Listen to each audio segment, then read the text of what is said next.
Part B. Martin decides to carry out a hypothesis test to investigate.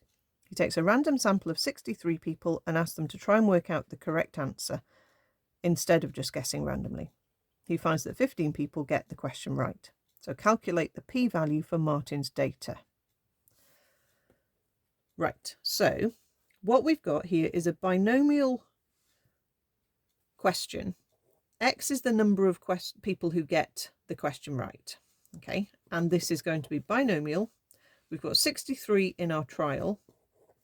And if H0 is correct, there should be a 1/3 for our probability. Okay. Now what happened in Martin's sample is that X was 15. Okay. That's lower than you would have expected. Okay. If you are just guessing randomly, you would expect 21 people to get the question right, because that's 1/3 of 63. So 15 is less than we would expect.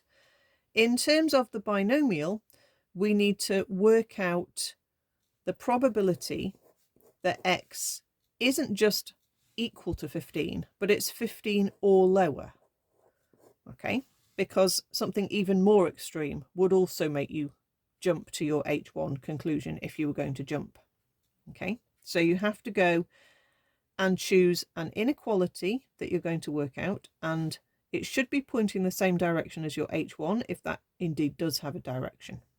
Okay, so we need to work out the probability that X is less than or equal to 15, and that will be our p-value. So we're going to use binomial cumulative distribution, BCD. We don't need to do anything to change the question, because that is exactly what BCD works out for us. Go into variable, and we're going to put X is 15, N is 63, and our probability is 1/3.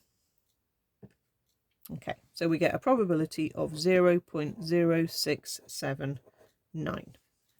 Now that is greater than your 5% level.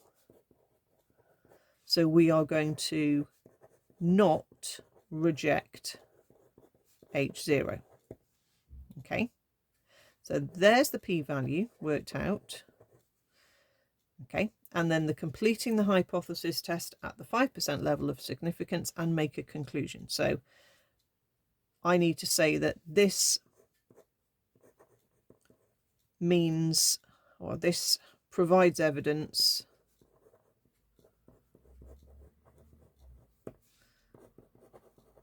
that the probability is 1/3. What does that actually mean? Okay, Martin was thinking it was going to be lower if you tried to work out the question. Okay, but this isn't evidence that it has got lower. Okay, so there is no or not enough evidence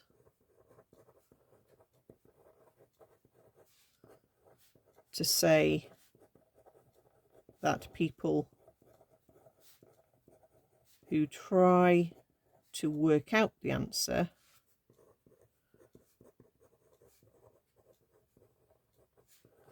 do less well than people who guess randomly. Okay, so not enough evidence to say that. So it looks like Martin is incorrect. Okay, it is quite a confusing question, I think, this one. It's not very easy. Okay, but hopefully the calculation of the hypothesis test makes sense. Okay, and then you just have to think very carefully about what you're going to write for your conclusion and try and link it back to the question that you began with.